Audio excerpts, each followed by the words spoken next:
bactericidas, con fluidos que permitan transportar los sólidos que vamos a meter dentro de la fractura, y fuera de eso que no agredan al yacimiento como tal. Entonces toca buscar un fluido, el más común es el agua.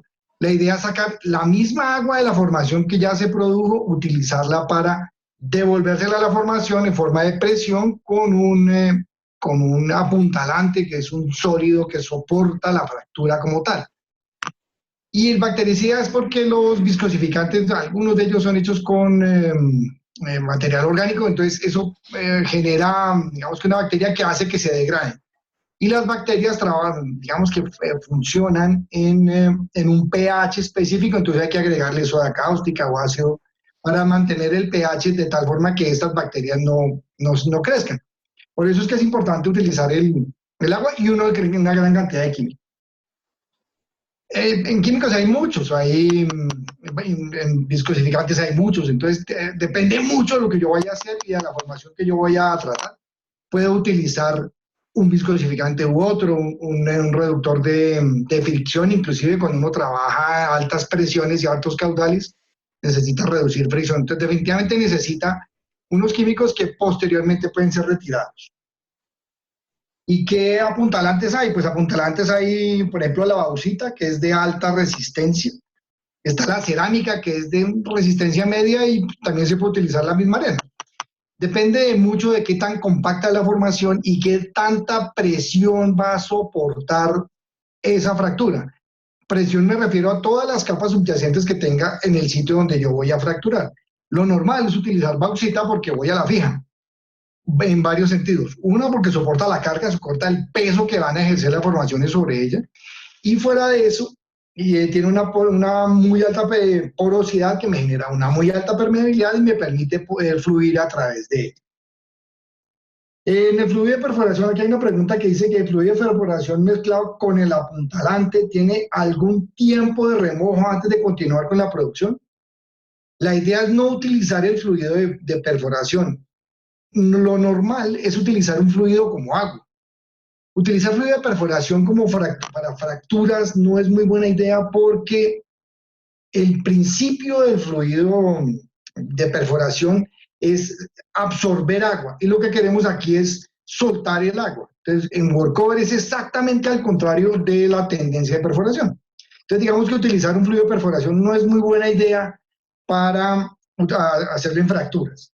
Para eso se utiliza el agua y hay esas muelas especiales para eso.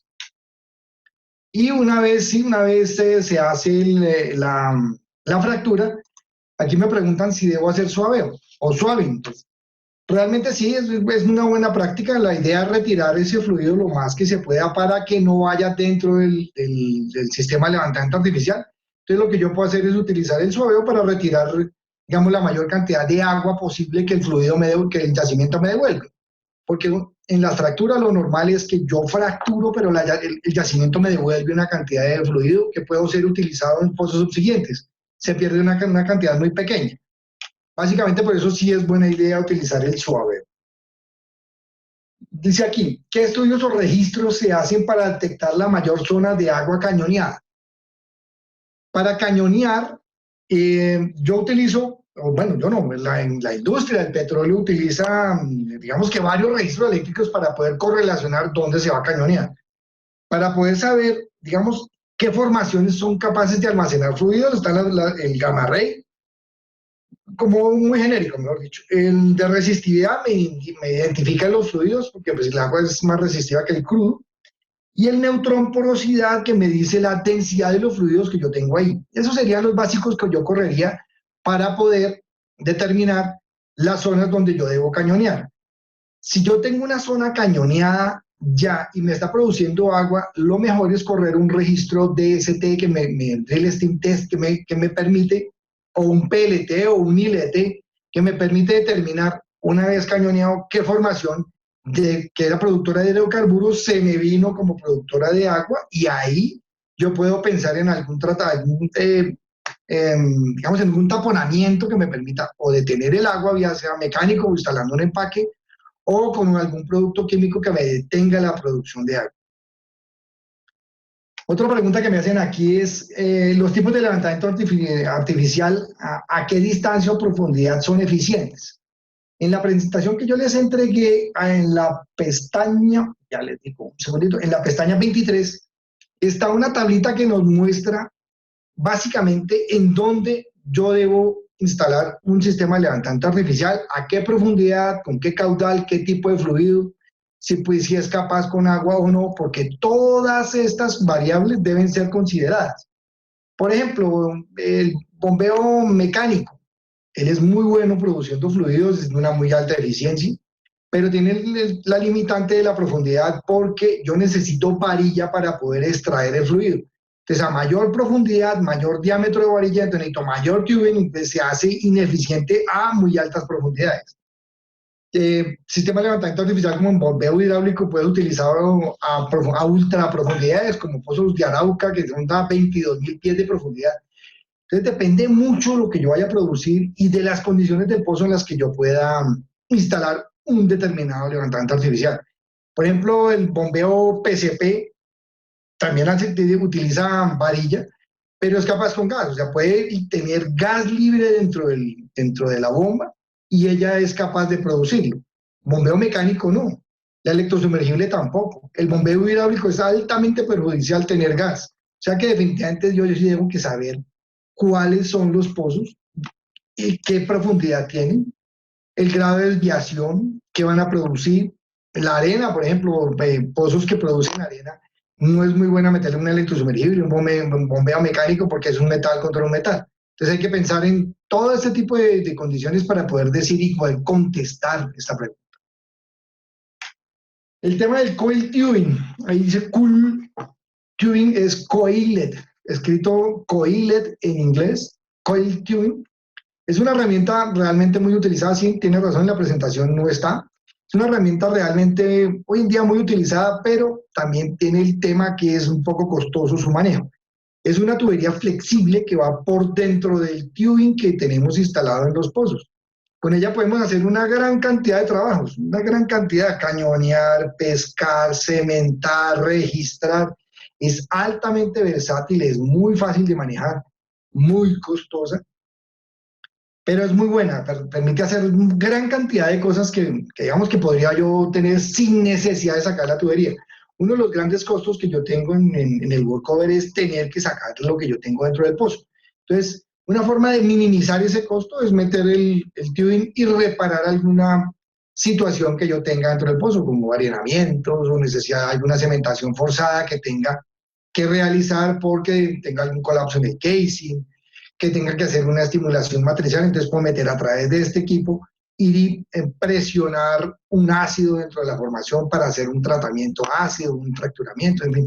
Realmente es un equipo bastante importante. Como les digo, es un equipo costoso, pero digamos que resuelve muchos problemas. ¿Para qué se utiliza la salmuera de workover? Digamos que dentro de la industria del petróleo, una de las cosas más importantes que yo debo controlar y tener claro es la presión. La presión es el papá de todas las variables que suceden en la industria del petróleo. Si yo tengo presión, entonces una forma de controlarlo es con columna. La columna me da, por la altura y la densidad, yo puedo tener una presión en la parte de abajo. La salmuera me da eso. El peso específico del agua es 8.33 libras por galón y me da 0.433 PSI por pie. Una salmuera me puede llevar así a 0.5, 0.6 hasta un PSI por pie. Entonces, si yo tengo 5.000 pies, voy a tener 5.000 PSI en la punta de la tubería con una salmuera que tenga un PSI por pie.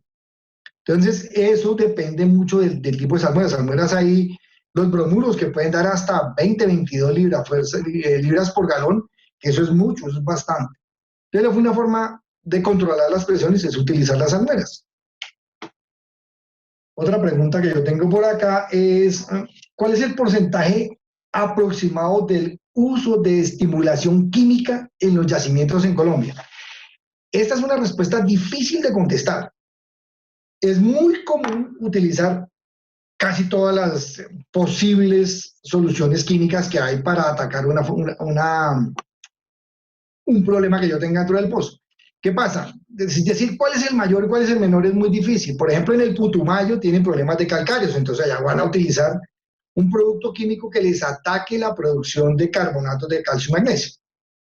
Migración de finos, por ejemplo, en Neiva, en Huila, tienen mucha migración de finos, entonces una de las formas es acidificar para disolver esos finos que me generan bloqueos.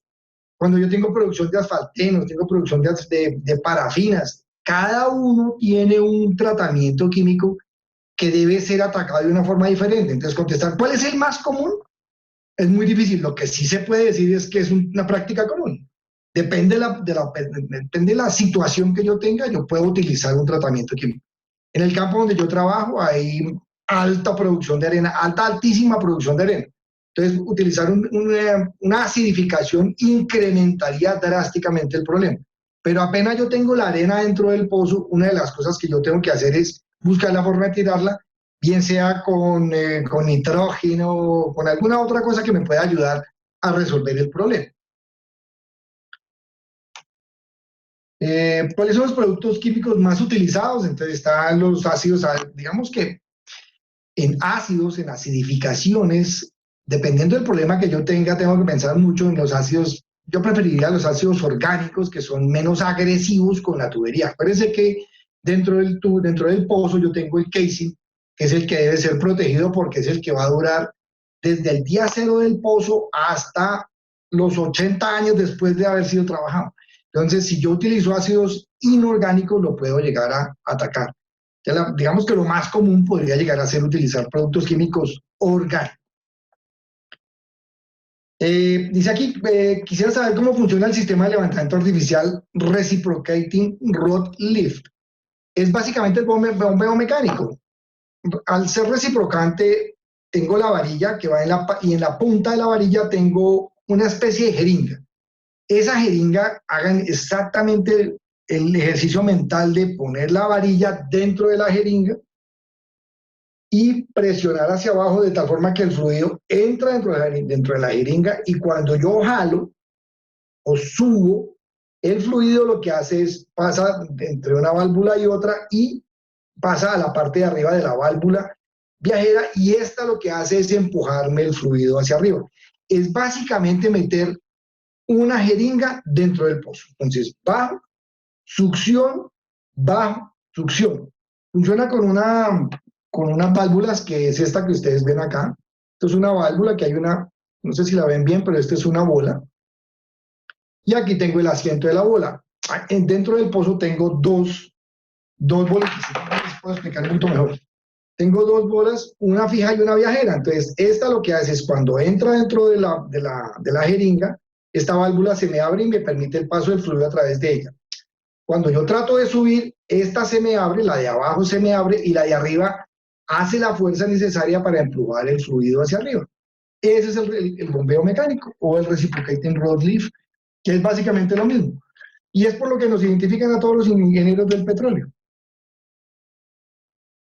Aquí dice, de acuerdo con el tema abarcado en el workover sobre los pozos que se realiza el sidetrack, he estado en algunos campos donde se realiza esta operación a pozos en producción. La mayoría de las condiciones geométricas verticales. La pregunta en sí va enfocada que esta práctica de realizar sidetrack a pozos que decaen en la producción para geonavegar la zona productora e incrementar la producción del pozo. ¿No tendría que ser una forma de recuperación de producción del yacimiento? Los sidetracks básicamente son buscando resolver algún tema. Así como usted lo dice ahí, cuando la producción se decae, yo puedo hacer un sidetrack para geonavegar en el sentido opuesto al pozo que yo tengo, que tengo ya con declinación llegando a su fin. Puedo navegar hacia otro lado buscando encontrar una zona un poco más productiva. Sí, es un sidetrack. Otra situación es que al estar navegando y encontrar una falla, yo puedo estar perforando y resulta que la broca se me va por el plano de falla sin permitir que yo llegue a mi objetivo, que está debajo de la falla. Entonces, como el pozo se desvía cuando eso es detectado, toca hacer un sidetrack, o sea, devolverse y volver a perforar para que el pozo termine en su idea de perforación o lo que los geólogos están buscando. El sidetrack o puede ser también por un tema de algo se me quedó dentro del pozo y hice todos los intentos para recuperar lo que yo tengo ahí y no lo logré. Entonces tengo que hacer un sidetrack si yo quiero recuperar una parte del pozo o más bien no perder una parte del pozo que yo perforé. Depende de mucho. El sidetrack es realmente una práctica que depende de muchas situaciones. Muchas veces inclusive las compañías prefieren perforar el pozo gemelo porque viene siendo muchas veces menos riesgoso que hacer el mismo sidetrack. Bueno, esas son las preguntas que tenía. No sé si tengan alguna otra pregunta o quieran que les conteste algo diferente. Estoy a su entera disposición. Por favor, coméntenme. ¿Alguien que quiera preguntar? Bueno, muchísimas gracias, ingeniero John. Creo que sí, por acá tenemos una pregunta. Es de parte de Andrea Pardo y nos dice, ¿por qué se incluyen las actividades de abandono en las actividades de workover si éstas buscan incrementar la producción?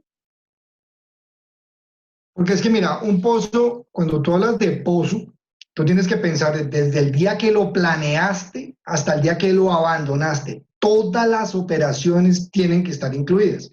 Inclusive hasta por ley, cuando tú perforas un pozo, tienes que dejar un presupuesto establecido y guardado para el abandono, por el tema ambiental y por muchas cosas. Entonces, en el workover, como se necesita infraestructura grande, necesitas utilizar esta infraestructura para poder abandonarlo.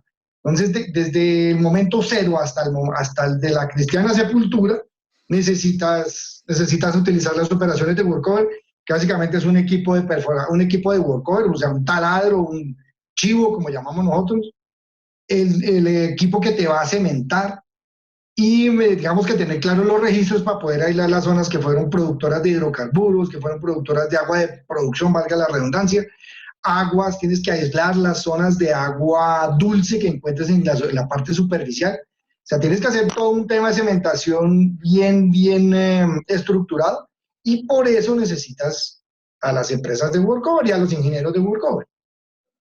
Perfecto. Hay otra pregunta que nos hacen por este medio y es aproximadamente qué distancia hay, perdón, desde un pozo inyector a un pozo productor. Ave María, esa pregunta estaba bien difícil de contestar. Eso depende de muchas cosas, o sea, realmente no hay una distancia específica. O sea, no es que yo te diga que los pozos inyectores están a 1 kilómetro, los pozos productores no. Eso depende mucho del yacimiento en el que tú estés trabajando. Depende de la inclinación del yacimiento, depende de la cantidad de fluido que tú estés tratando de empujar de un pozo a otro. Si tienes pozos infill me refiero a que lo que uno busca es tener un pozo que tenga un pozo productor tenga una distancia suficiente para que la producción de este no me interfiera con la de este.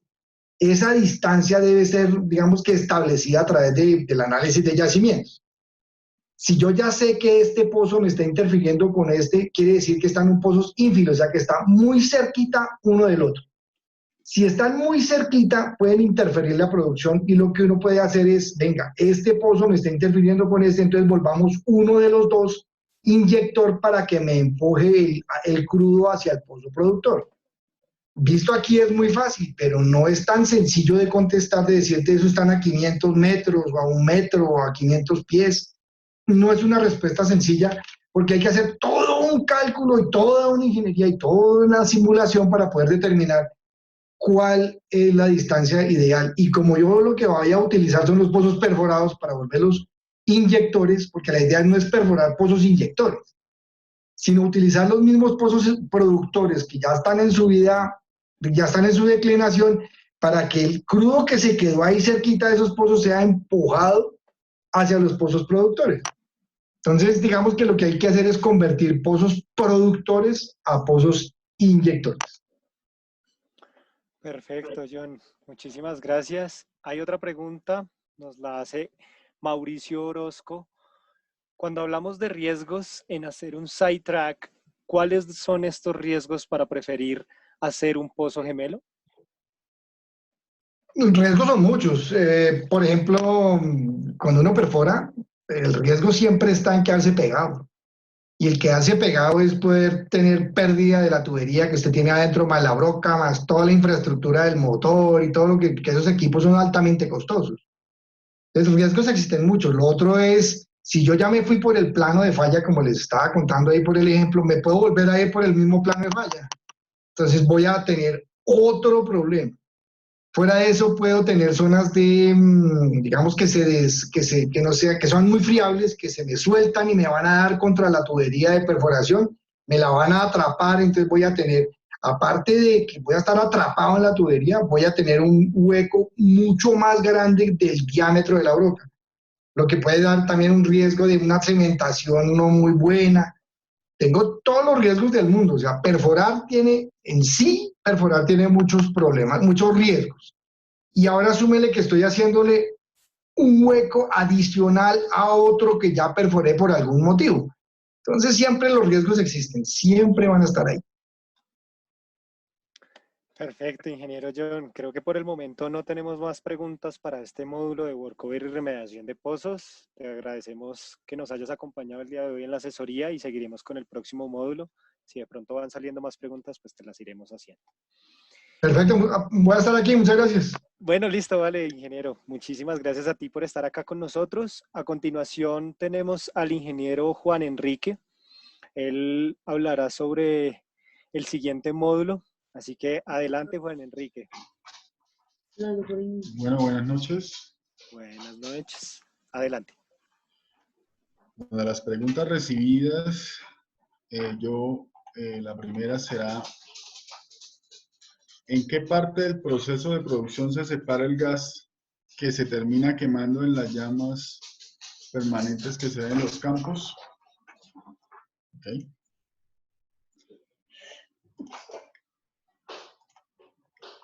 En la presentación se observaba... No sé si Juan Enrique, si quieres puedes compartirnos tu pantalla para que veamos la presentación.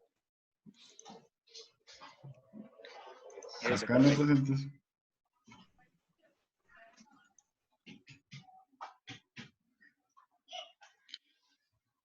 En el flujo, en la parte superior,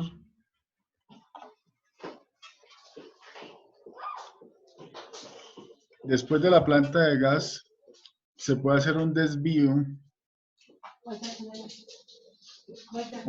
como se puede observar acá, y una tubería desvía el gas hacia una torre que normalmente se llama quemadero, TEA, flare, y el gas de baja, de disposición, que no se puede comprimir, ese es el que se quema, el que se dispone.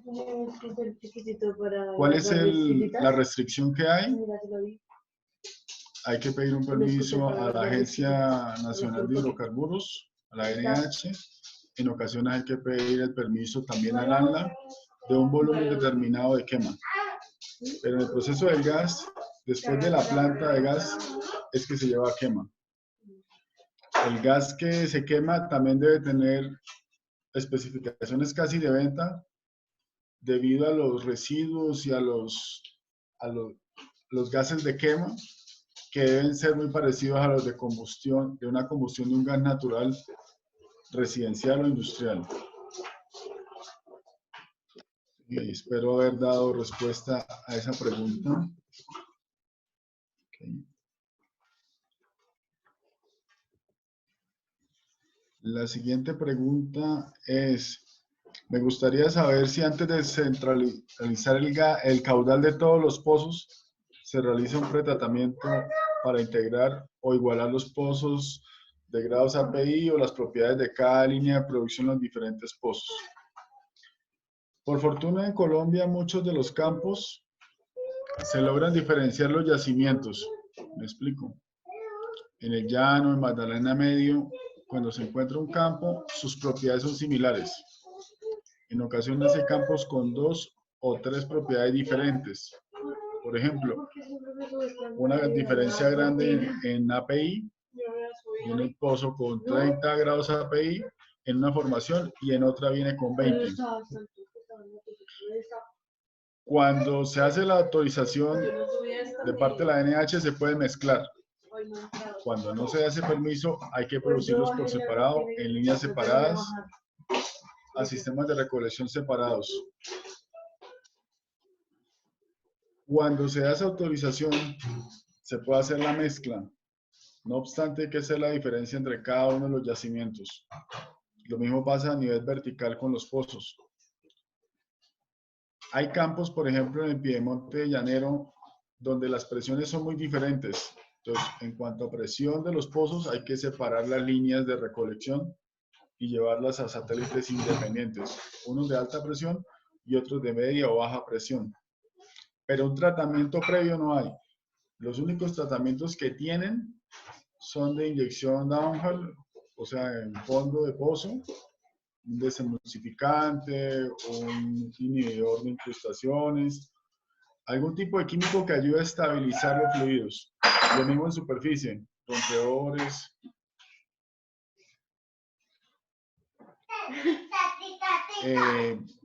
También algún tipo de rompedor directo si los pozos vienen con gran cantidad de agua, etc. Entonces, según la propiedad, se solicita el permiso, pero normalmente lo que se hace es solicitar el permiso ante la NH y poner a producir los dos tipos de crudo, los dos tipos de yacimientos y vienen con propiedades diferentes. En el pasado, ¿qué hacíamos? Hacíamos pruebas de compatibilidad como en workover se hacen las estimulaciones. Si los dos crudos no generaban algún tipo de alfalteno o algún tipo de precipitación de parafinas o incrustación adicional, se podía mezclar sin ningún permiso de parte del Ministerio de Minas. Hoy en día hay que pedir permiso para casi toda esa clase de movimientos. También me gustaría saber cuáles son los químicos más empleados como rompedores de emulsiones de inversas, qué sustancias se emplean como antiespumantes y cuál es la función específica de este tipo de productos. Cuando se producen pozos que tienen tendencia a ser espumantes, ¿cuáles son los que tienen tendencia a ser espumantes? Los mismos que tienen tendencia a ser emulsiones. Los crudos medios, por antonomasia, tienen esa característica. Los crudos livianos normalmente no tienen esa característica, aunque algunos campos los tienen. En general, cuando son de crudo medio, en el caso colombiano, se aplica ese tipo de químico en unas dosis bajas para que no se genere la espuma a la hora de vertirse en los tanques, ¿sí? Porque generan errores en la medición ultrasónica o infrarroja y hay que hacer siempre la medición manual para poder determinar ese nivel de fluido, sobre todo a la hora de almacenamiento. Normalmente se utilizan rompedores inversos o directos dependiendo de la producción de crudo.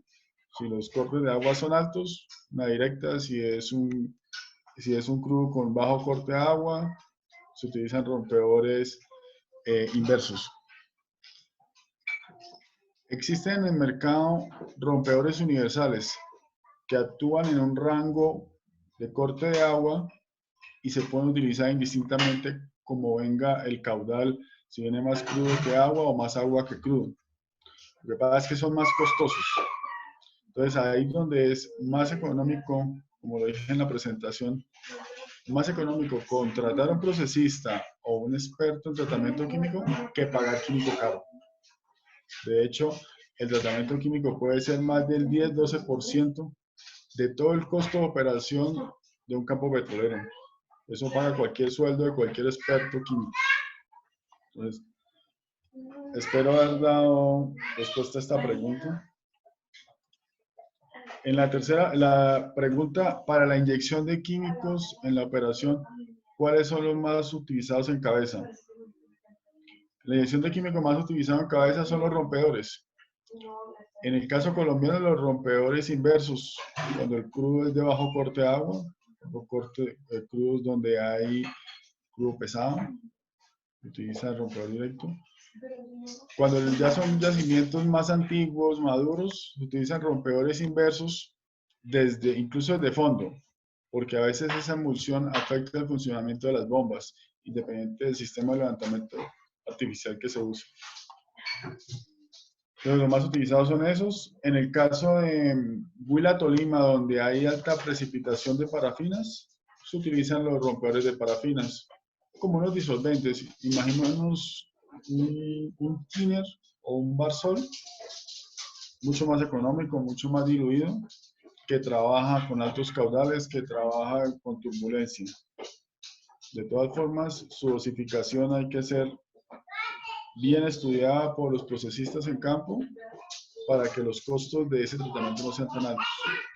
Pero normalmente utilizan los rompedores y los inhibidores de parafinas. Otra pregunta de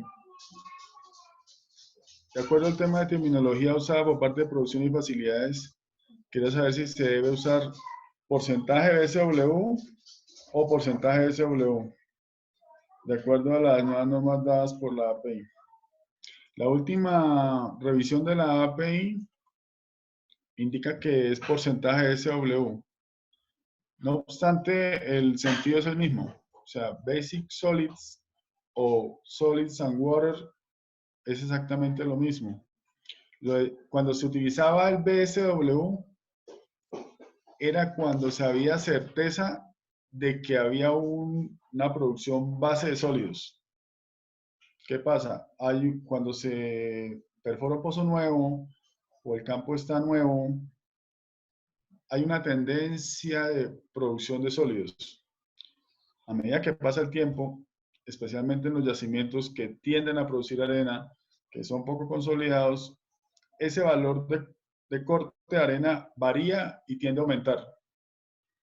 Entonces, como ya no hay yacimientos tan apretados, tan consolidados, el término de línea base o de básico se eliminó y se colocó un valor actual, el current, y se quitó el término de la B.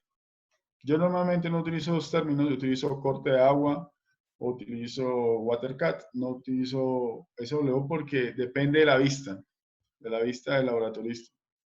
Entonces, cualquiera de los dos, en mi concepto, se pueden usar, sino que para estar actualizado con la última tecnología de la API, se utiliza porcentaje de SW.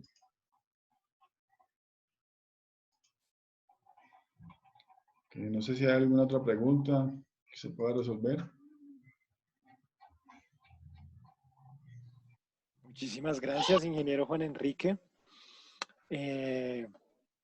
Precisamente en este momento tenemos una pregunta de parte de John y dice, ¿qué diferencia hay entre un rompedor y un clarificador? El rompedor tiene la característica de dividir o de tratar de separar una emulsión, bien sea directa o inversa. Vamos a hacer la comparación de una emulsión directa y una clarificación, que son más o menos comparables. Cuando el agua está pasando por el sistema de tratamiento de agua, no se puede utilizar un químico que sea demasiado oleofílico o hidrofílico, perdón. Va pasando el agua y hay que retirar la mayor cantidad de esa iridiscencia y de esa turbidez que la generan sólidos o parte del limbo que produce el yacimiento. El clarificador es mucho más potente y permite que el agua quede casi cristalina. En el caso del rompedor, el rompedor directo no tiene ese efecto. De hecho, el agua que sale separada de un rompedor sale negra, sale el color del aceite, sino que su viscosidad es mucho más parecida a la del agua y a la hora de hacer la clarificación ya tiene ese aspecto de cristal.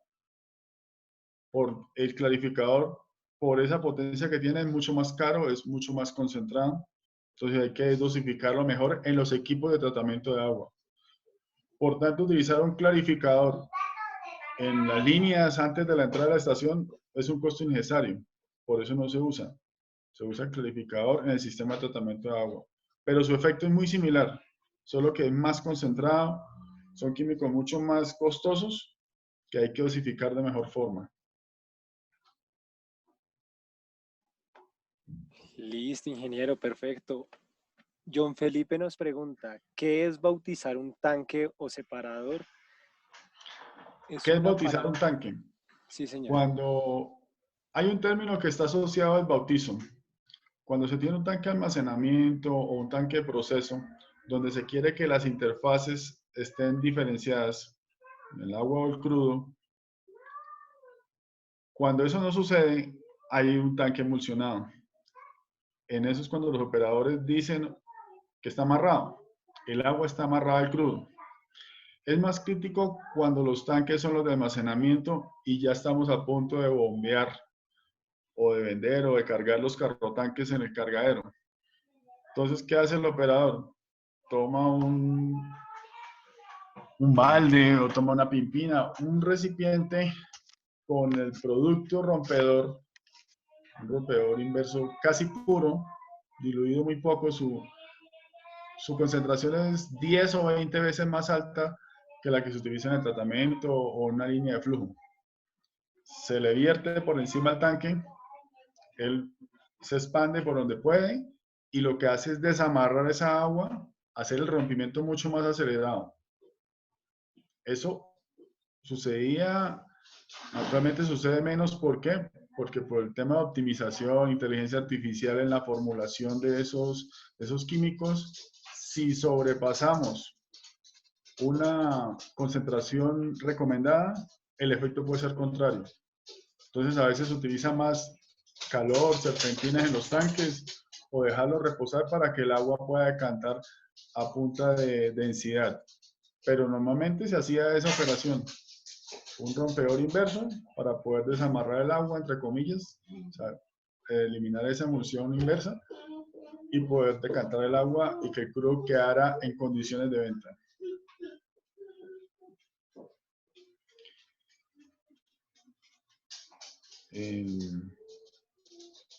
Listo, ingeniero. Tenemos otra pregunta de John que nos dice, ¿cómo se maneja la corrosión en los equipos de producción, tanques y líneas? La corrosión se maneja de diferentes formas, dependiendo de la agresividad de esa corrosión. Cuando la producción de cloruros, por ejemplo, la salinidad del agua producida en los yacimientos o la salinidad del crudo, es menos de 10.000, se utilizan cupones. ¿Qué son cupones? Son una especie de nodos, de electrodos. Imaginémonos los que conocen las chispitas mariposas, no sé, una varilla con un fosfato, un tipo de químico que se utiliza de sacrificio. Se hace el análisis de corrosividad, de corrosión de las líneas o de los sistemas de tratamiento y se añaden mediante cables tipo eléctrico a esos cupones que se entierran o en la línea o en la tierra para que se sacrifiquen, se desgasten, sufran ese efecto de corrosión, como esa transferencia de electrones, y no se haga del líquido al metal, sino el líquido a los ánodos de sacrificio. Otra forma que se realiza es haciendo un circuito transmitiendo energía eléctrica de muy bajo voltaje. ¿Para qué? Para permitir que ese flujo de electrones no se vaya de los fluidos o de esa agua salada o esa agua con CO2 o con H2S hacia las líneas, sino hacia la tierra. ¿Sí? La otra forma es usando anticorrosivos.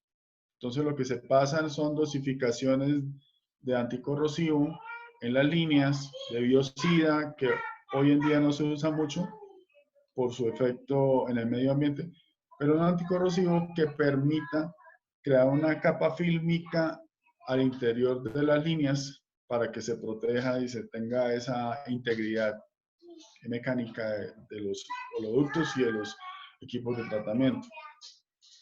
Todos esos sistemas de integridad se evalúan con una persona especialista en el campo, pues un ingeniero metalúrgico, incluso un petrolero que tenga algún tipo de conocimiento de especialización al respecto de metalurgia, en tratamientos corrosivos, etc. Pero tiene un costo, y es un costo importante. No obstante, hay que hacerlo para que las líneas y los equipos duren el tiempo que se diseñó durar. Pero son de diferentes tipos. Ánodos de sacrificio, que se monitorean con cupones, que se introducen en la línea para poder evaluar cuánta es la corrosividad, cuánto se corroe la línea. Utilización de químicos o electricidad, un circuito eléctrico alterno que haga pasar el flujo de electrones hacia la tierra o hacia otros cupones y no hacia los equipos que contienen los fluidos. Listo, perfecto, ingeniero. Tenemos otra pregunta de Natalie que nos dice, ¿los rompedores universales son elaborados a partir de qué tipo de productos químicos? Los rompedores universales se asemejan a los detergentes. Los detergentes tienen una punta oleofílica y una punta hidrofílica. ¿Sí? En el caso de los rompedores directos, se tiene más una capa hidrofílica y en el caso de los rompedores inversos se tiene más unas fibrillas oleofílicas. En el caso de los universales es equilibrado. Tiene los dos brazos muy similares para poder atraer las partículas de cada uno, se separan y se hace esa separación de la emulsión. Ataca tanto emulsiones directas como emulsiones inversas. Da esa fabricación dual que cuesta más en investigación, que cuesta más en estabilizar ese tipo de químicos, que no se vuelvan grumos, sino que actúe directamente dentro de la emulsión, tiene un costo mucho mayor. Entonces tiene su brazo oleofílico, su brazo hidrofílico y ayuda a romper todo tipo de emulsión. Y Mauricio son químicos Orozco. muy parecidos a los detergentes. Ok, bueno, muchísimas gracias. Mauricio Orozco también nos pregunta si tenemos en un mismo pozo la explotación de dos yacimientos y uno de los yacimientos tiene mayor presión que el otro, ¿el fluido de este puede tender a ingresar al de menor presión? Cuando se producen en una sola tubería, normalmente pasa eso. Supongamos que perforamos un pozo, cañoneamos una zona superior y una inferior, y la inferior tiene muchísima mayor presión que la superior, y no tuvimos en cuenta algún tipo de registro que pudiera establecer esa diferencia, un MDT, un perfil estático o estático dinámico, para poder determinar que eran dos yacimientos de diferencial de presión alta. Si se producen de la manera no adecuada, un yacimiento se puede ir en el otro y se puede perder mucha productividad y dependiendo de la compatibilidad de los fluidos se puede dañar unos yacimientos. Normalmente se tienen que hacer pruebas a esos dos estratos, pues, digamos por requerimiento gubernamental de la NH, y se deben producir o en dos artas separadas o demostrar que podemos tener un régimen de flujo donde los dos yacimientos pueden producir al tiempo sin que uno invada al otro. En superficie se puede evaluar que tengan diferentes presiones, si se tienen dos arcas o pozos de un yacimiento o del otro, y hay que producirlos recomendado en líneas diferentes, en superficie. En fondo sí existe alguna posibilidad con algún tipo de bombeo que se puedan producir de yacimientos con diferencial de producción de presión importante, pero no más de 500 libras. Si un pozo tiene 2.500 libras en fondo y el otro 2.000 equivalentes, lo más recomendable es tratar de producirlos separados, porque muy probablemente uno va a invadir al otro. ¿Sí? Cuando los dos llegan arriba en superficie, como lo dije anteriormente, es mejor producirlos por separado, porque en superficie es más notorio el diferencial y si uno puede invadir la línea del otro y bloquear un pozo de alta presión a uno de baja presión. Normalmente en el llano pasa. Entonces, uno se confía en que un pozo tiene 230 libras más que el otro. En el separador o en la estación bajamos la presión a lo mínimo posible. Y aún así, al tener presiones similares en cabeza, un pozo fluye y el otro no. Entonces, en superficie sí hay que tener mayor cuidado. En fondo se puede manejar con un bombeo, un tipo de bombeo, o con algún régimen de flujo o choque en superficie, para que produzcan los dos de manera hidráulica, no uno invada al otro.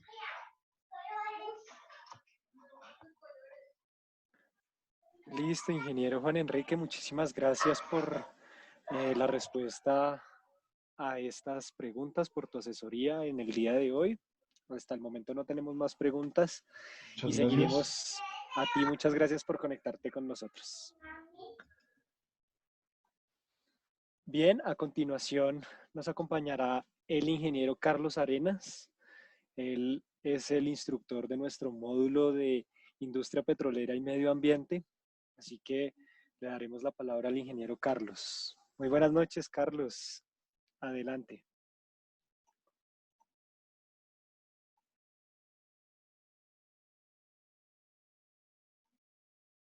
No te escuchamos.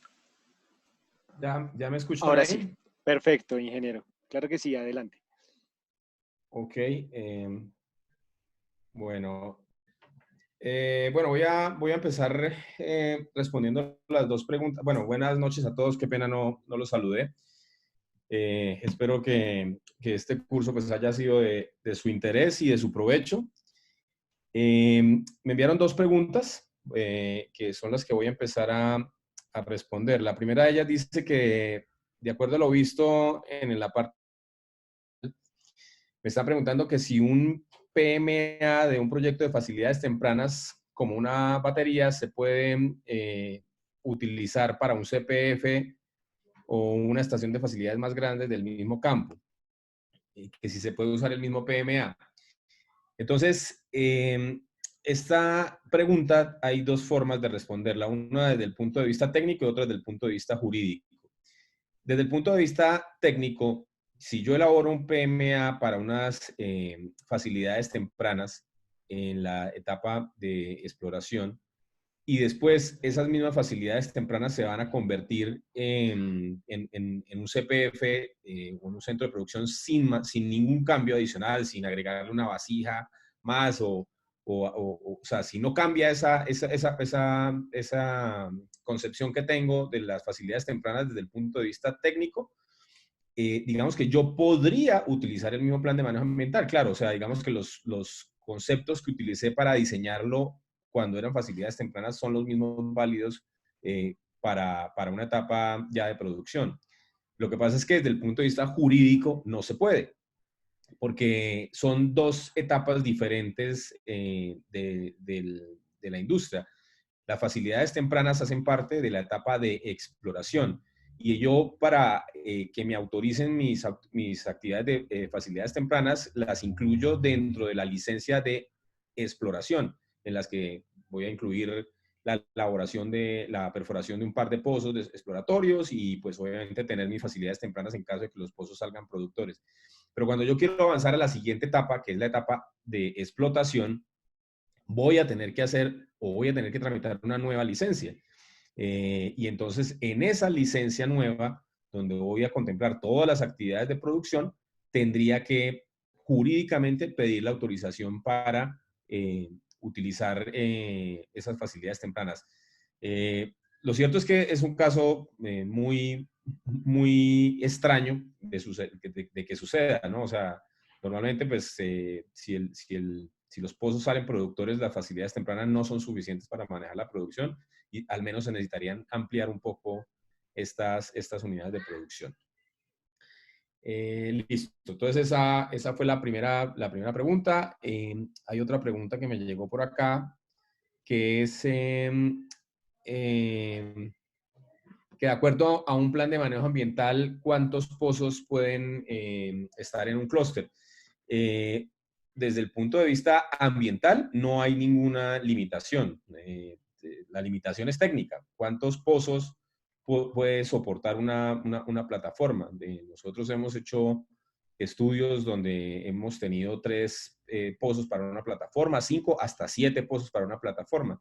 Pero no hay una restricción desde el punto de vista ambiental, sino son más restricciones desde el punto de vista técnico. ¿Cuántos pozos en realidad se podría soportar una misma plataforma?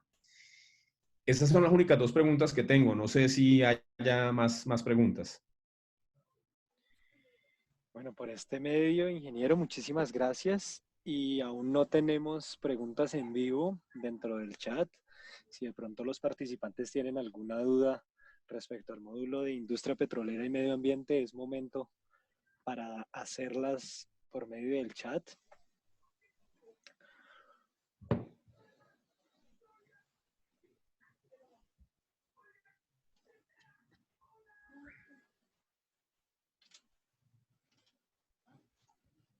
Ya nos llegó una, ingeniero. Tenemos. ¿Cuándo se socializa el PMA? Pues todos los documentos ambientales que uno elabore, un estudio de impacto ambiental o un plan de manejo ambiental, se deben socializar antes de empezar las operaciones. Digamos que la actividad de socialización lo que busca es que las comunidades o las autoridades de la zona donde se va a desarrollar el proyecto estén enteradas de qué es lo que va a pasar, de cuáles son los principales impactos que se han identificado en el proyecto, cómo se van a manejar desde el punto de vista ambiental. Entonces, son socializaciones que se hacen, o son actividades, perdón, que se hacen antes de empezar las actividades.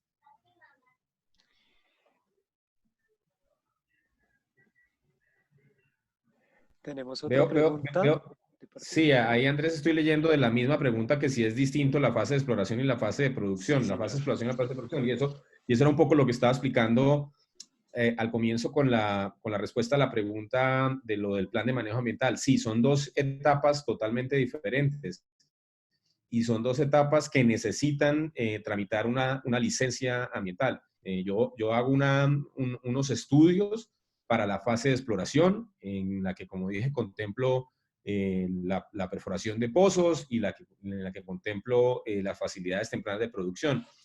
Una vez agotada esa etapa, desde el punto de vista técnico, que digo, ya voy a pasar la fase de producción, eso es una decisión técnica, es una cosa que yo hago ante el Ministerio del Medio Ambiente y ante la ANH, ya tengo que pasar a la fase de explotación y para esa fase necesito hacer un nuevo estudio de impacto ambiental, necesito en ese estudio de impacto ambiental contemplar todo lo que voy a tener en las etapas de producción, es decir, si voy a tener pozos de desarrollo, si voy a construir estaciones de tratamiento, si voy a construir líneas de flujo para conectar las estaciones con los pozos. Todas las actividades que se hacen parte pues, de una etapa de producción deben estar contempladas ahí y es una licencia nueva. Perfecto, muchas gracias, ingeniero. Tenemos otra pregunta. Nos la hace John. Nos dice, ¿en qué casos aplican cambios menores a las licencias? Cambios menores a las licencias, o sea, ese es si yo necesito incluir temas que no, digamos que no tengan mayores impactos desde el punto de vista ambiental. No entiendo realmente muy bien la pregunta, no sé si yo me la pueda reformular, perdón, porque no, o sea, si yo voy a hacerle algún cambio, una modificación a la licencia, o sea, si yo voy a hacer un cambio que puede impactar a la licencia, pues no es un cambio menor y es un cambio que tiene que modificar la licencia. Y si son cosas que yo voy a hacer, entonces ahí no puedo catalogar de menores o mayores, ¿sí me entiende? O sea, o sea, cualquier cambio que tenga un impacto ambiental, cualquier actividad nueva que tenga un impacto ambiental dentro de la licencia que yo tengo, pues es un cambio que le tengo que hacer a la licencia. Y si son cambios que no son impactantes, pues ni siquiera tengo que modificar la licencia. Listo, ingeniero. Tenemos otra pregunta. Nos la hace John Felipe. ¿Cuánto tiempo puede durar un PMA? ¿Cuánto tiempo? a deducir que la pregunta es cuánto tiempo dura la elaboración del plan de manejo ambiental, porque la vigencia del plan de manejo ambiental es durante la vida del proyecto. Un plan de manejo ambiental se diseña y se elabora para un proyecto específico y a no ser de que yo le haga cambios a ese proyecto, pues ese plan de manejo ambiental, digamos que tiene la duración de la vigencia del proyecto. Y elaborar un plan de manejo ambiental, pues depende de para qué actividad lo voy a hacer, pero digamos que más o menos el promedio de la elaboración de un plan de manejo ambiental es del orden entre 30 y 45 días, más o menos. Stephanie Pardo también nos hace una pregunta. Cuando la plataforma está a nivel de un río, ¿cómo se asegura que no se invada el cauce del río por eventuales crecientes? Bueno, Stephanie, aquí me acabas de corchar porque resulta que yo no puedo hacer una plataforma a menos de una distancia X de un cuerpo de agua. No recuerdo en este momento cuál es la distancia, creo que son como 40, 60 metros. No tengo en este momento la distancia exacta. Yo te la puedo después responder por email exactamente la distancia.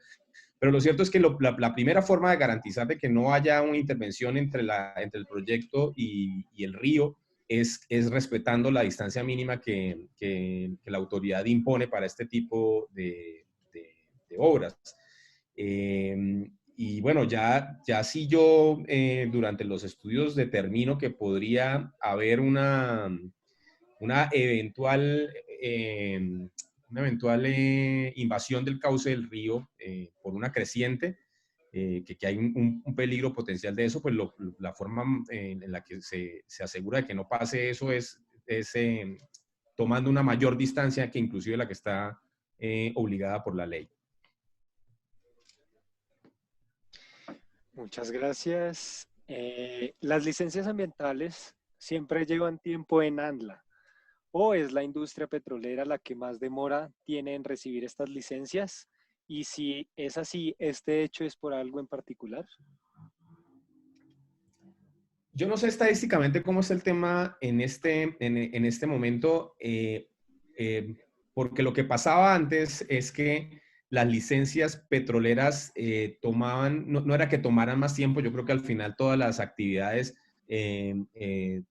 terminan tomando el mismo tiempo, sino que las licencias petroleras, hubo una época, hace 4, 5, 6 años, que eran las que mayor volumen llegaban al ANLA, ¿no? Entonces eran una mayor cantidad de proyectos que ellos tenían que evaluar. Y digamos que uno de los problemas que siempre se ha identificado por la que aquí hay una demora, digamos que grande en el trámite de las licencias, aunque eso ha disminuido muchísimo. O sea, lo que pasaba hace 15 años era mucho más dramático de lo que puede estar pasando ahora. Y digamos que una de las cosas que sirvió muchísimo es separar esas funciones entre el Ministerio del Medio Ambiente y la creación de la Agencia Nacional de Licencias. Antes todo lo hacía el Ministerio. Es la capacidad de respuesta del antes el Ministerio y ahora la licencia. Entonces depende un poco también del volumen de licencias que se estén tramitando de los diferentes sectores industriales.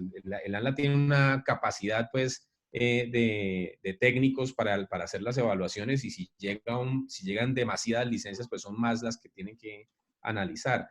Pero yo no creo que haya actualmente una demora más grande entre las petroleras y otro tipo de actividades industriales. Y nosotros hemos sacado licencias para otro tipo de proyectos, entre ellos proyectos de energía solar, y realmente el tiempo es igual porque está establecido por la ley. Ahora, otra cosa que pueda pasar también es que si el proyecto tiene algún grado de complejidad o los estudios no son de una buena calidad, pues el trámite se puede alargar en procesos como que el ANLA pida información adicional de los estudios y la consecución de esa información y la sustentación ante la autoridad. Entonces, eso puede llegar a alargar los tiempos, pero en realidad no deberían ser muy diferentes, ¿no? Perfecto. Diana Carolina pregunta, Buenas noches. Desde su opinión, ¿cuál puede ser la mejor estrategia para valorizar el agua en Colombia? Esa pregunta no sé cómo responderla, la verdad. Pues, porque yo la verdad creo que la importancia del agua, pues todos la tenemos, ¿no? O sea, no sé, me gustaría que Diana Carolina, que está ahí en el chat, me explicara la preocupación de ella acerca de la valorización del agua en Colombia, porque realmente no la entiendo. Yo en la presentación les mostré cómo la industria del petróleo es una industria que es de los sectores industriales en Colombia que utiliza la menor cantidad de agua posible, pese a lo que suele pensar en la mayoría de la gente, ¿no? O sea, a la gente se le ha vendido la idea, pues, de que la industria es una gran consumidora de agua y los estudios de agua que hace el IDEAN, pues, demuestran todo lo contrario. Ahora, ya a nivel general, no hablando de temas industriales ni nada de esto, yo creo que sí puede haber un problema en Colombia en particular, y es que nosotros hemos crecido con la idea de que Colombia es un país rico en agua, y efectivamente lo es. Nosotros tenemos, pues digamos que muchas fuentes de agua de las que tomar.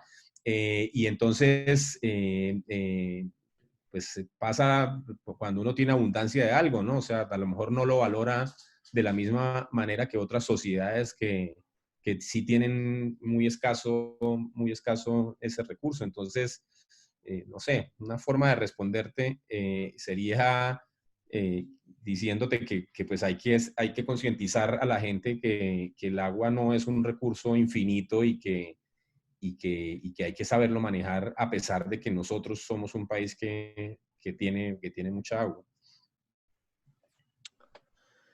Bien. Mm, John Felipe también nos pregunta si en estos momentos se lleva a cabo un PMA en la fase uno del estudio, ¿se deben parar por la crisis? Mm, no le entiendo a John Felipe a qué se refiere con el tema de fase uno del estudio. Y no le entiendo tampoco porque en este momento la industria petrolera está sometida a dos crisis. Una, la crisis de precios, y otra, pues la crisis a la que estamos sometidos todos por el COVID-19. Pero digamos que en general, y nuevamente hablo por experiencia propia, porque nosotros, obviamente es el día a día de nosotros hacer este tipo de estudios.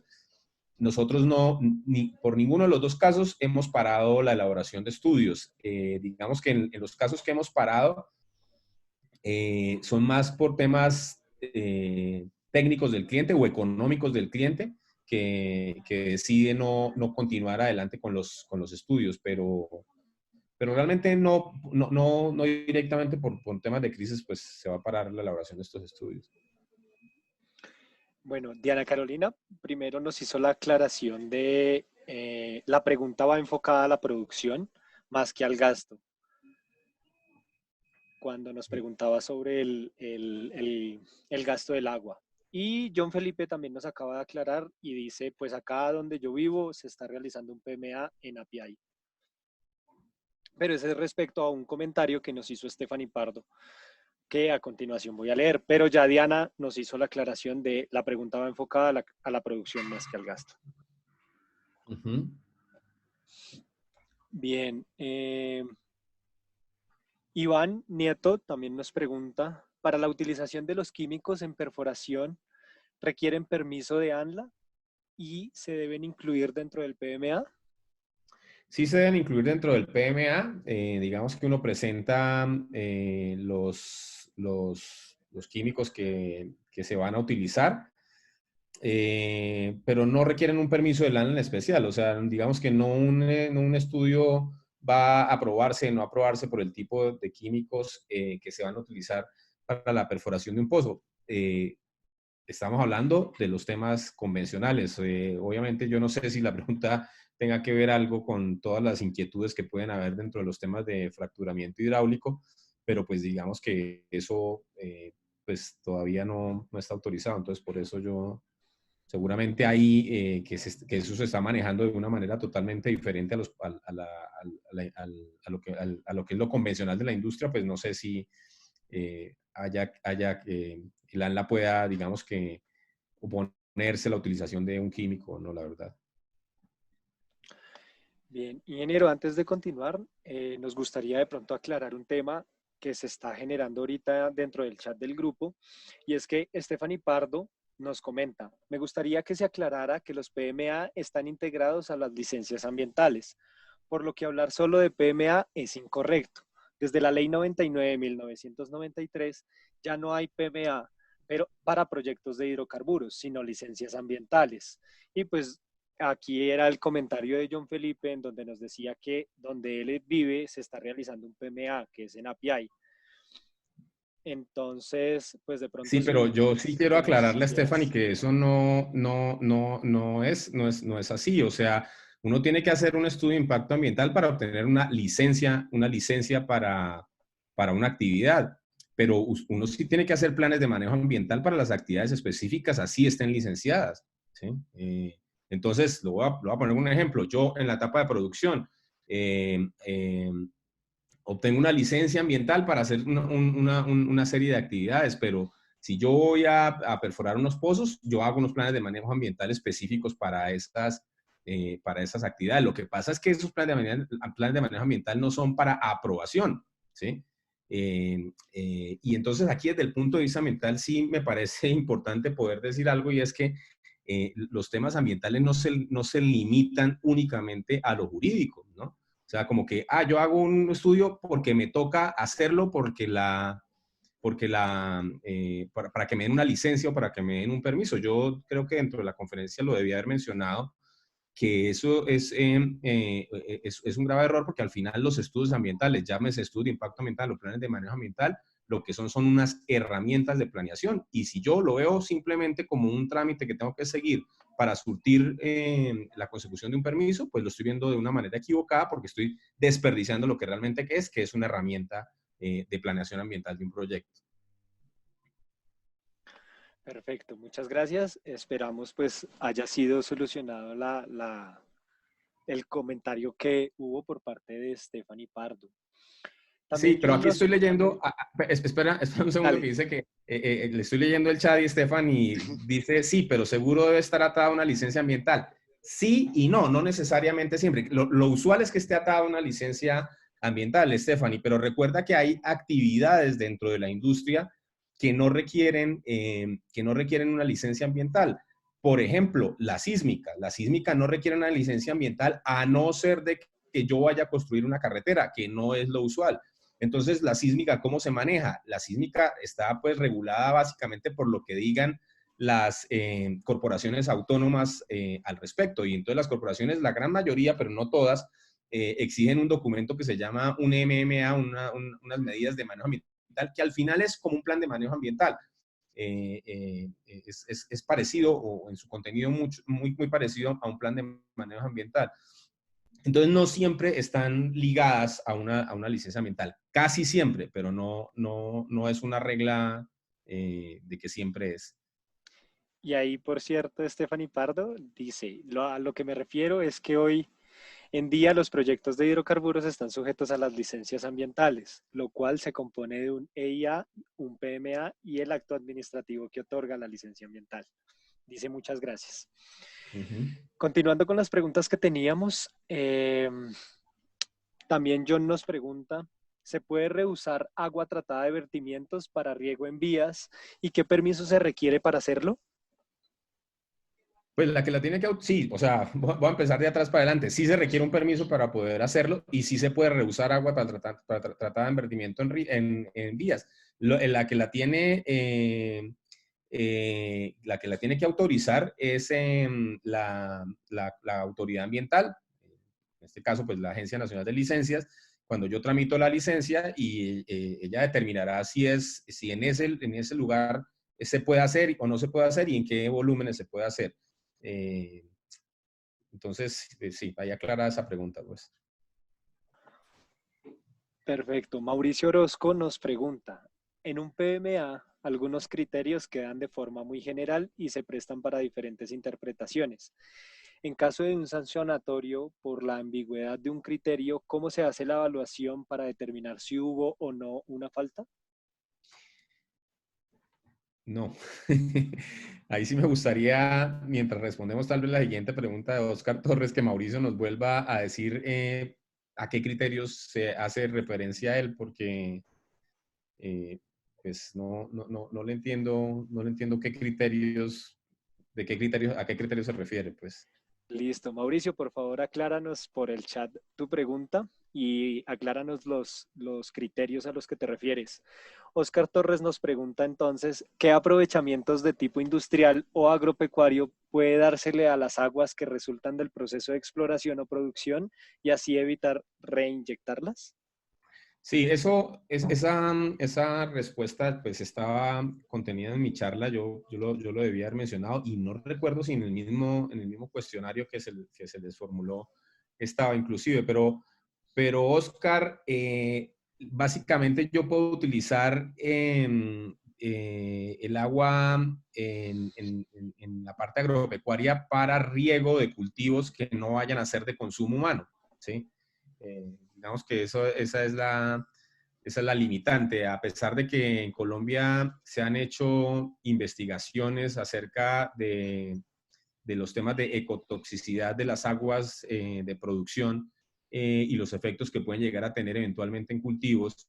Y digamos que las investigaciones muestran que efectivamente las aguas de producción podrían utilizarse después de ser tratadas para riegos de cultivos. Sí hay una limitante en Colombia y es que yo puedo utilizarlas para, para riego de cultivos que no sean de consumo humano, sea maderables o ornamentales, en fin. Y desde el punto de vista de tipo industrial en el mundo, pues se ha utilizado para la generación de electricidad. Entonces, en plantas de generación de energía eléctrica se puede utilizar el agua de producción dentro del proceso, básicamente. Hay alternativas, mejor dicho, no la única opción es reinyectarla o vertirla, no.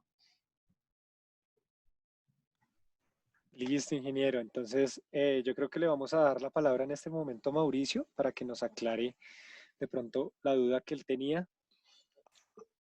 Adelante, Mauricio. Sí, buenas noches. Carlos, ¿cómo estás? Hola, Buenas noches a Mauricio, ¿qué todos. más? Bien. Bueno, no, lo digo por un caso de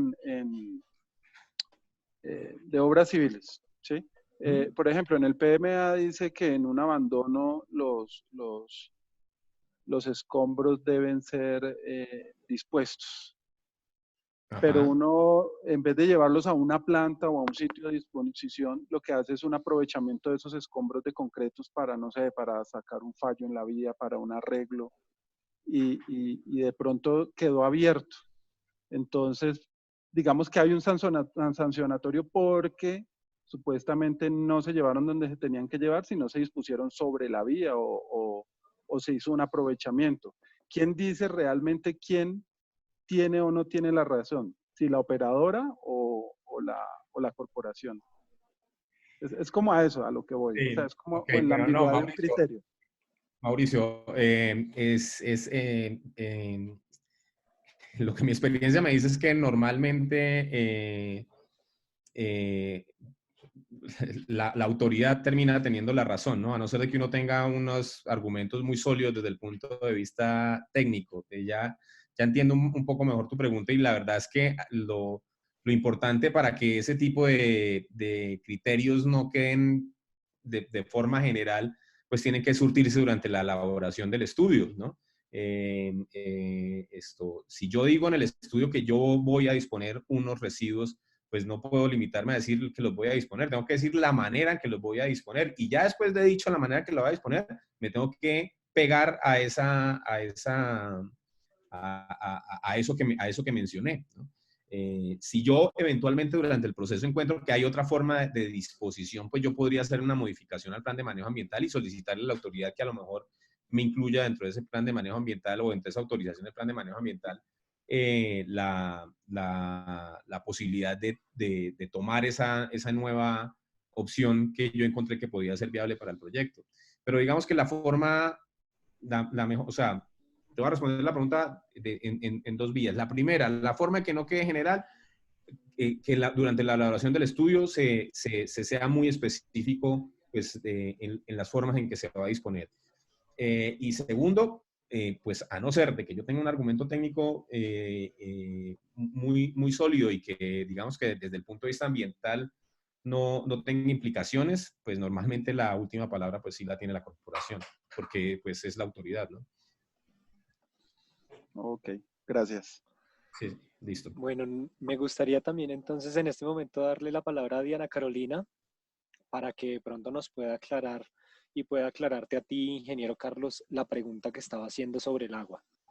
Okay. Adelante, Diana. Buenas noches, Carlos. Hola, Diana, ¿cómo estás? Muy bien. Carlos, mi pregunta va más enfocada hacia la producción de agua. En Colombia actualmente se están produciendo alrededor de 10, 12 barriles de agua por barril de petróleo.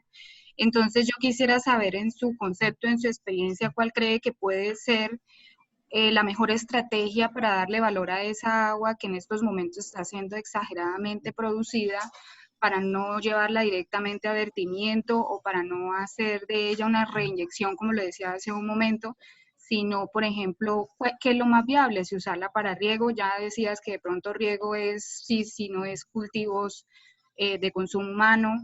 ¿Qué otras estrategias podrían haber en Colombia para darle valor a esa agua que se está produciendo en la industria petrolera en estos momentos y que está resultando, entre comillas, ser un problema, porque precisamente las licencias ambientales se están viendo reducidas, ya no se les está permitiendo a las operadoras verter con la misma facilidad con la que se hacía pues hace unos años atrás?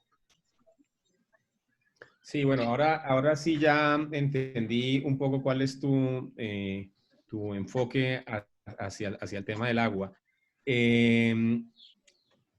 A ver, pues lo primero que tengo que decir es que obviamente las empresas, las empresas no producen agua por gusto, ¿no? Porque el agua en superficie para las empresas es un costo. Claramente, entre menos agua produzca yo, si yo fuera una compañía operadora, pues sería muchísimo más rentable mi operación.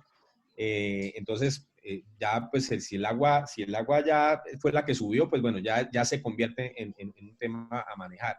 Y lo otro, que claramente dentro de todas las opciones de disposición, la más costosa es la reinyección, ¿no? O sea, si a mí me dejaran verter el agua, pues sería lo ideal, porque sería como lo más barato. Y si me obligan a reinyectar, pues me están metiendo en problemas porque, o sea, dependiendo de la cantidad de crudo que yo esté produciendo, inclusive puede hacer que no sea rentable el campo para la explotación. Ahora, las opciones, pues no son, aparte de la disposición y la reinyección, no son muchas dependiendo también de los volúmenes que se estén manejando, ¿no? O sea, una forma de disponerlo, pues ya se lo contesté en una pregunta anterior, es la disposición como riego en las vías, por ejemplo, para utilizarlo como estrategia del control del material particulado en carreteras que en Colombia son la mayoría, sean destapadas. Se pueden utilizar para uso agropecuario, ya lo conté, pues también se puede utilizar para riego, pero que no sean cultivos de consumo humano, aunque hay en algunas otras partes del mundo que se ha utilizado agua de producción y sí se ha utilizado para cultivos inclusive de consumo humano, porque como lo mencioné, pues los estudios que se han hecho de ecotoxicidad en plantas con riego por producción, después de que están tratadas, por supuesto, muestran que no habría ningún problema, pero digamos que en Colombia sí existe ese tipo de limitantes. Y yo sé, la verdad aquí sí no estoy muy seguro en qué estado está eso, pero que se había tramitado un proyecto de ley para darle una mayor importancia a toda esta agua de producción, pero la verdad no soy muy experto en ese, no conozco mucho ese proyecto de ley, la verdad, y no sé si ya lo hayan aprobado o no. Sí. Ok, muchísimas gracias. Ok, a ti. Gracias, Diana, por aclarar tus dudas y por compartirlas. Les recordamos a los estudiantes que se encuentran conectados con nosotros que también el ingeniero John y el ingeniero Juan Enrique se encuentran conectados con nosotros y de pronto tienen alguna pregunta de los otros módulos, también las podemos hacer libremente y muy seguramente los ingenieros van a aclarar todas las dudas. Tenemos algún tiempo todavía, así que pueden de pronto darse también para las dudas de los otros módulos, de los otros dos módulos. Nos pregunta Alex Quintero. Buenas noches. Cuando realizo la clausura de las piscinas de cortes de perforación, haciendo el tratamiento adecuado, ¿se debe presentar la caracterización de estos ante la autoridad ambiental? ¿O de qué manera demuestro que puedo abandonarlas y entregar el área? Pues en los estudios de impacto ambiental o en el plan de manejo ambiental de la perforación, yo tengo que haberle consignado a la autoridad ambiental la manera en la que voy a hacer la clausura de las piscinas, ¿no? Durante la perforación, ustedes saben que siempre hay una actividad que está presente, que es la interventoría ambiental. Y el interventor ambiental al final termina siendo como un bebedor del Estado. O sea, el interventor ambiental, y eso es una cosa que hay que entender muy bien, no es un trabajador de la compañía operadora, a pesar de que es la compañía operadora la que la contrata. Y claro, ustedes dirán, pero si la compañía operadora es la que le está pagando, entonces el tipo, ¿cómo va a tener imparcialidad? Bueno, pues la imparcialidad está en el tema jurídico, porque si un interventor en la elaboración de los informes que se le tienen que entregar a la autoridad ambiental miente o omite información, pues está sometido a procesos judiciales por parte del Estado. Entonces, digamos que esa es la manera en la que un interventor, a pesar de que el operador es el que le está pagando por su trabajo, debe dar fe de que todo lo que está pasando en la ejecución del proyecto es como es. Y entonces son en esos informes de cumplimiento ambiental que yo le tengo que entregar a la autoridad ambiental, donde yo, en relación a las actividades que me comprometí a hacer en el plan de manejo ambiental, le voy contando qué se hizo, cómo se hizo y cuáles fueron los resultados que se obtuvieron, ¿no? Entonces ahí es donde yo le puedo contar a la autoridad ambiental qué pasó con la clausura de las piscinas de los cortes de perforación. Bien, y tenemos una pregunta más para ti. Dice Stephanie Pardo, ¿la reinyección de agua requiere permiso de concesión de aguas o vertimientos? Stephanie, mira, la reinyección de agua, a ver, yo no estoy completamente seguro de algo, pero sí estoy muy seguro de muchas cosas. La primera, que no requiere permiso de concesión. O sea, los permisos de concesión son para cuando tomas agua, ¿no? Si vas a tomar agua subterránea o vas a tomar agua superficial, necesitas un permiso de concesión para tomar el agua. Claro, cuando la vas a disponer, que es el caso de la reinyección de agua, necesitas un permiso de vertimiento. Lo que pasa es que yo estoy casi seguro que para la reinyección de agua no se requiere un permiso de vertimiento, sino que tiene que estar autorizada la reinyección de agua dentro de la licencia ambiental.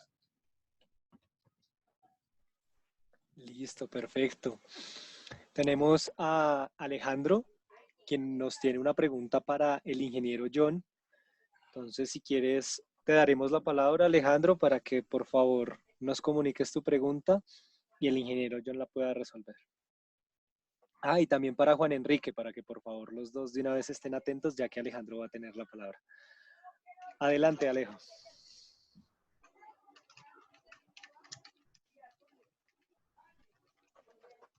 Ya tienes el micrófono. Buen día, ¿qué tal, John?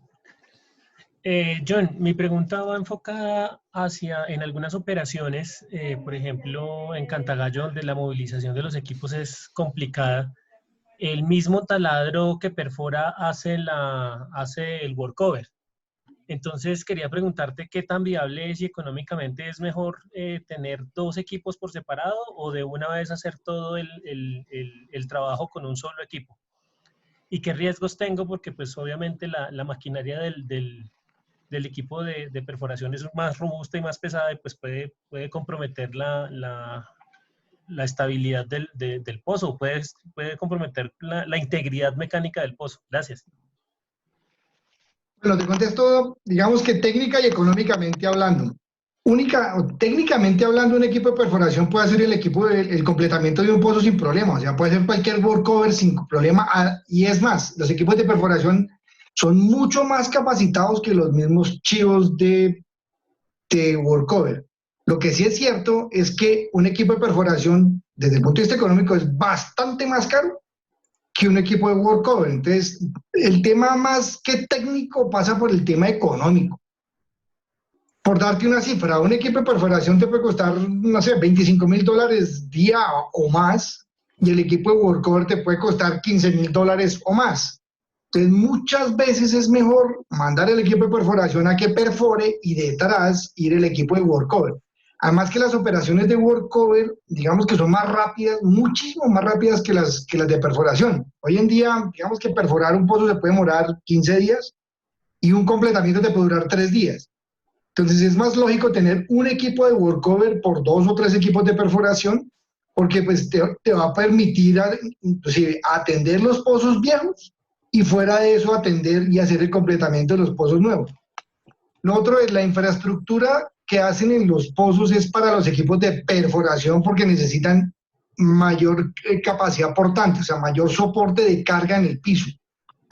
Entonces, porque digamos que lo que uno ve lo que uno está buscando en un equipo de perforación es que la capacidad de pulling, o sea, la capacidad de extracción que tengas de la tubería cuando estás pegado sea muy alta, comparada con la capacidad de extracción de un equipo de workover.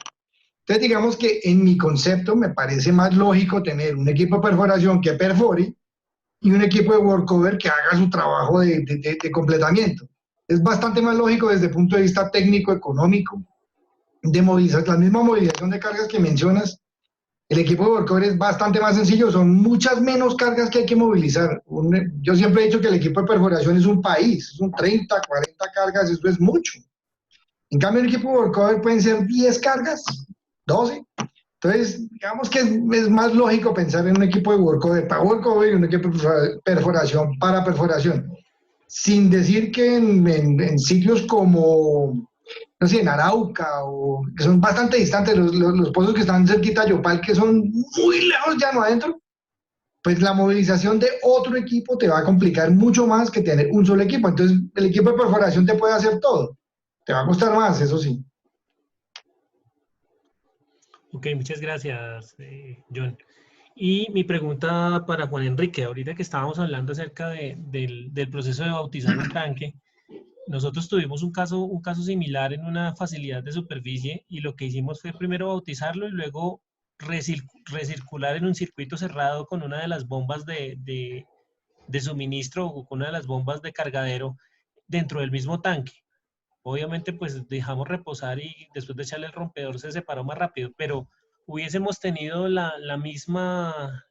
mismo efecto si no hubiésemos usado la bomba de cargadero, o sea, no hubiésemos hecho ese circuito cerrado, o se hubiese hecho pues normal, o sea, ¿estuvo bien hecho o simplemente perdimos tiempo conectando la bomba? Si necesitaban cargar, Alejandro, y tenían poquito tiempo, esa fue la mejor estrategia posible. Porque para poder lograr una distribución de la emulsión y del químico rompedor, era la forma. Sin embargo, lo que hicieron fue distribuir el agua dentro de todo el tanque. La mejor estrategia para poder trabajar un bautizo de tanque es dejar en reposo, porque el agite, la agitación por bomba hace que la emulsión se vuelva más fuerte. Entonces, la estrategia fue buena, porque lo que hizo fue distribuir las gotas, las partículas de agua y poder hacer uniforme el corte de agua de ese tanque. Pero la mejor estrategia hubiera sido bautizar el tanque y dejarlo reposar. Normalmente lo hacen en las noches antes de medición y alcanza a salir el agua libre. En este caso lo que hicieron fue redistribuir el agua dentro del tanque. Porque es que el agua no se amarra en todo el tanque uniformemente, se forman baches dependiendo de la temperatura distribuida o dependiendo de la densidad de ese crudo. Como no es un crudo que perfectamente tiene la misma gravedad PI en todos lados o la misma distribución de partículas de aceite, el hecho de recircular lo que hizo fue hacer uniforme. Eso ayudó para tener un un fluido, un líquido más uniforme. La mejor estrategia hubiera sido, si se hubiera tenido tiempo, la mejor estrategia era dejarlo en reposo. Listo, muchas gracias, Juan. Listo, Alejandro. Muchas gracias, Juan Enrique. Tenemos una pregunta para el ingeniero John, de nuevo. Nos pregunta Diana Carolina. Buenas noches. ¿Qué tan eficientes resultan los productos inhibidores de escamas inorgánicas ubicados en presentación barra en fondo de pozo, como los Patopurific, sobre la disminución de los trabajos de workover en los pozos productores inyectores?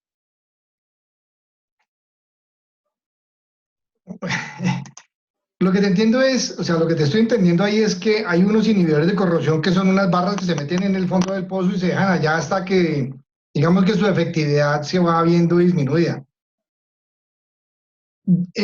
Digamos que sí funcionan, pero pues como siempre tienes una vida útil de esas escamas que metes abajo y llega un momento en que pues, obviamente vas a tener que convivir con el problema. Sí funcionan, pero tienes que hacer todo un estudio químico de qué es lo que se te está depositando realmente, porque no es lo mismo el carbonato de calcio que el de magnesio, son bien distintos. Entonces, pues esas barras existen y funcionan bien, pero digamos que tienes una vida útil que se te va a ver disminuida. Tienes que mirar cómo las vas a correr para saber dónde quedan, cómo quedan. La efectividad es buena, pero hay que hacerle todo un estudio de ingeniería. ¿Y la otra pregunta era cuál? Perdóname. No, sencillamente pues nos preguntaban sobre los Patopurific, sobre la disminución de los trabajos de workover en los pozos productores inyectores. No te entiendo qué es el pato purifique, ¿qué es eso? Le voy a dar la palabra a Diana Carolina y ella misma te va a decir. Adelante, Diana. Buenas noches, John.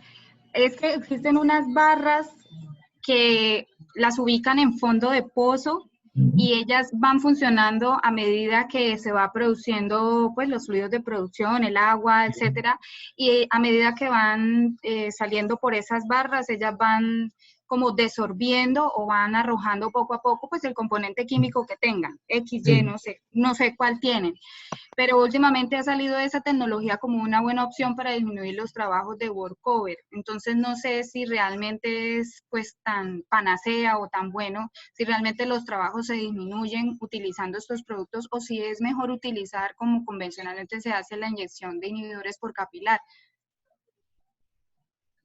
Pues mira que en la ingeniería o en mi experiencia, digamos aquí la respuesta bien clara es el depende.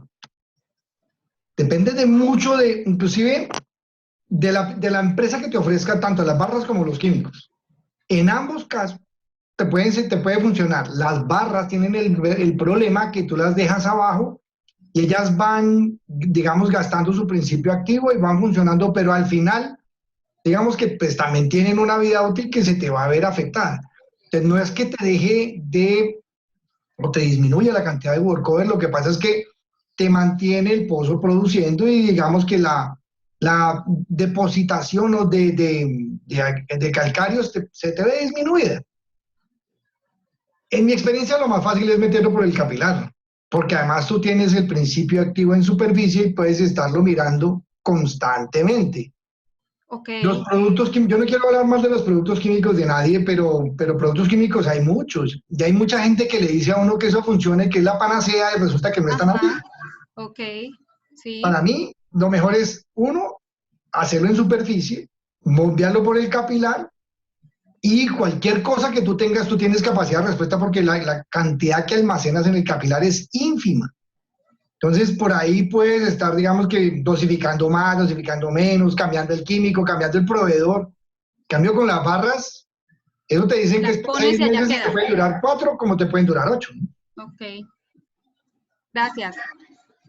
Ok, pero de todas maneras no te disminuye el workover, ¿no? El workover, eso va, casi siempre. Sí, es que las venden con esa, digamos, con esa, entre comillas, ventaja. Se pone y entonces te vas a reducir los trabajos de workover que tengas que hacerle a un pozo. Y bueno, yo me pregunto, tú los pones y allá se quedan y, ajá, como dices tú, ¿qué pasa ahí cuando no puedes controlar por ejemplo, la dosificación que va el producto sacando, si tienes de pronto, se te llega a salir de control la producción en algún momento, entonces se te va obligatoriamente a salir de control también la dosificación que estás poniendo en la barra. Entonces, Exactamente, o sea, tú no tienes literalmente control sobre eso. Lo otro es que, pues tienes muchas variables en contra, que son, tú puedes decir, a ti te pueden decir, venga, yo necesito producir más, entonces ponga el pozo a producir mucho más, póngale mayores RPMs o mayor frecuencia o más estrocaje, lo que sea. Y eso, pues te afecta directamente.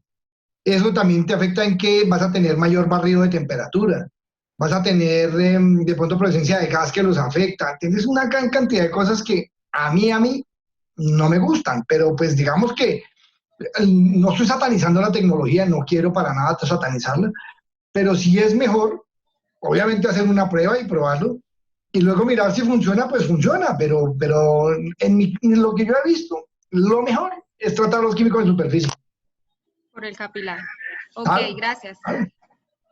Gracias, muy amable. Ok. Muchas gracias, ingeniero John. Tenemos una pregunta para Juan Enrique. Nos pregunta John Felipe, ¿para qué sirve el Coriolis?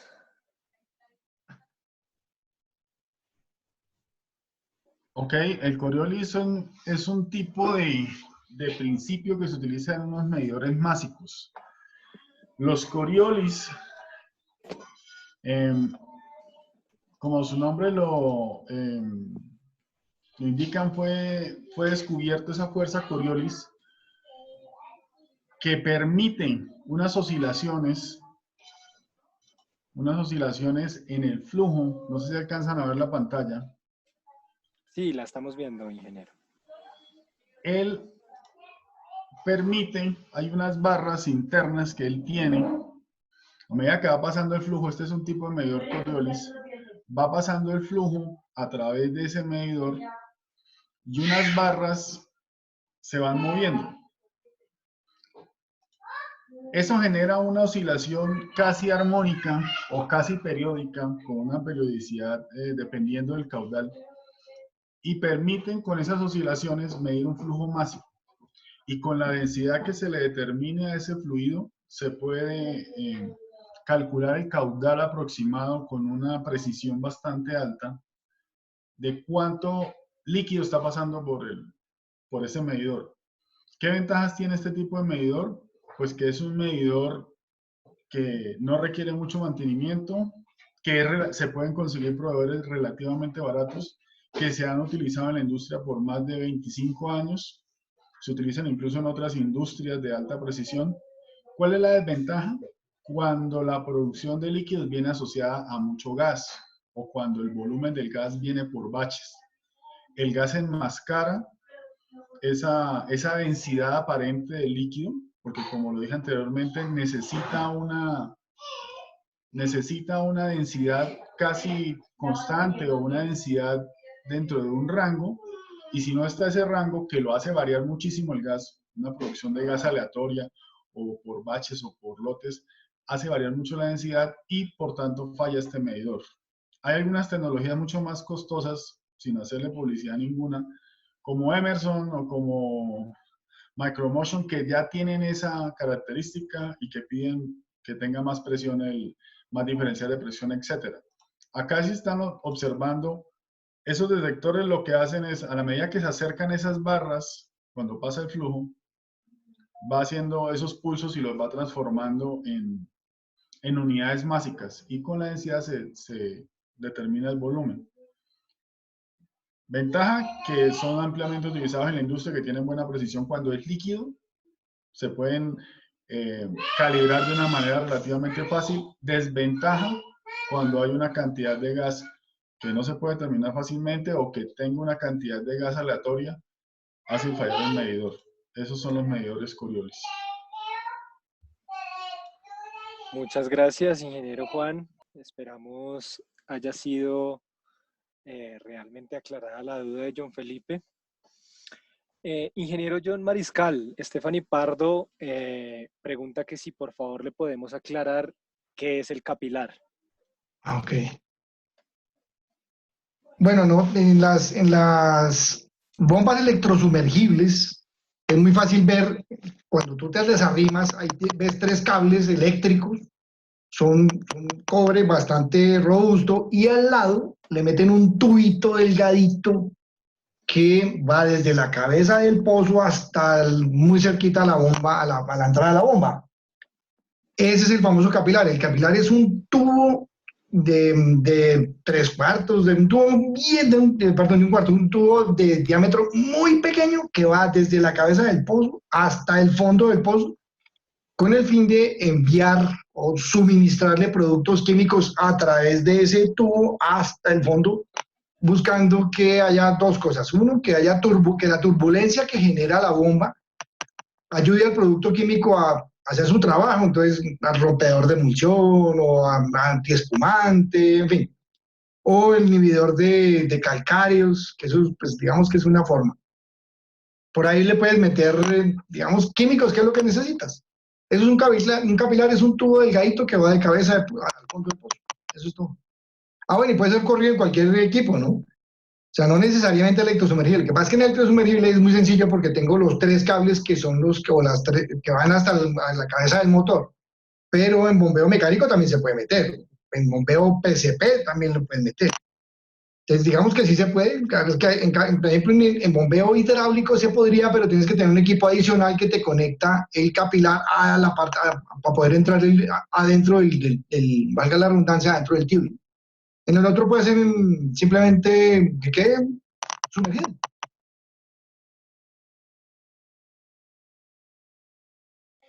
Listo, muchas gracias, ingeniero John. Tenemos una pregunta más para Juan Enrique. Nos dice John Felipe sobre los cupones biodegradables de corrosión. Biodegradables. Sí, pero la pregunta es para Juan Enrique, ingeniero. No, sí, pero me causa curiosidad lo del biodegradable. Bueno, esperemos que también nos lo aclare el ingeniero Juan Enrique.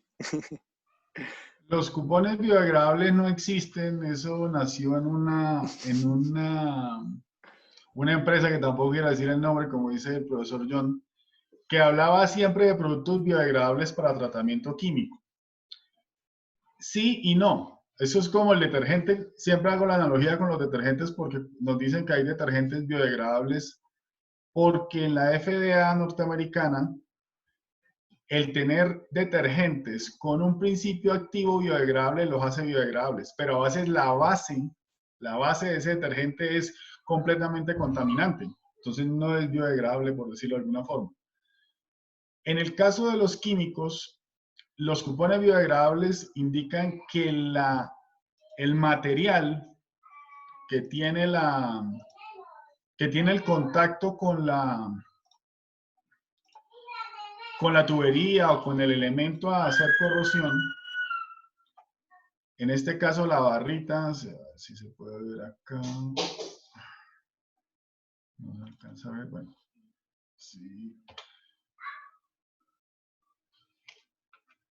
La barrita en el fondo, o sea, la que viene asociada al cupón, porque el cupón no puede ser, todo esto es el cupón, todo esto. Toda esta figura es el cupón. ¿Sí? Lo que llaman ellos cupón es este material, la barra tiene un material específico, es un ánodo que recibe todo el flujo de electrones o lo permite o se lo lleva, generando una reacción química de oxidación para que ese material se degrade. A veces se forman costras contaminantes.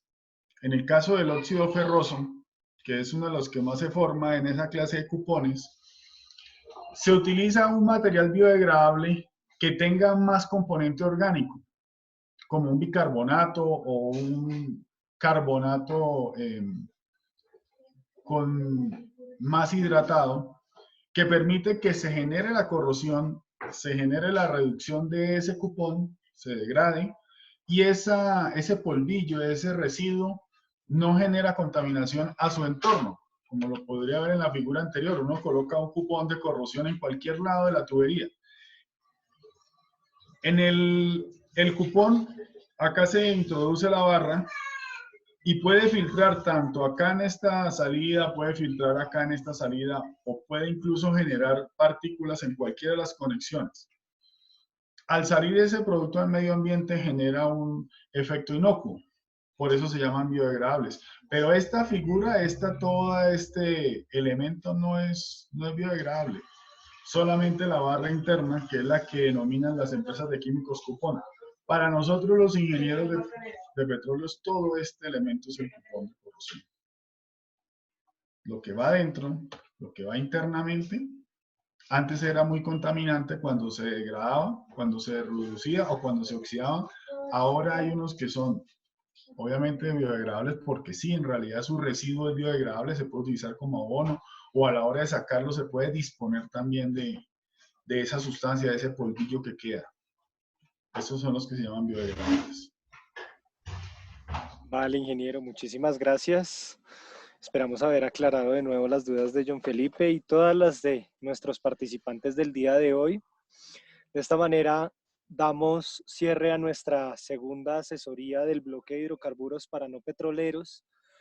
Agradecemos la asistencia de todos ustedes, agradecemos también la asistencia de nuestros 3 instructores del día de hoy. Gracias, ingeniero John, gracias, ingeniero Juan Enrique y gracias, ingeniero Carlos, por estar acá, por darnos parte del tiempo en su agenda y pues gracias a cada uno de ustedes que se conectaron nuevamente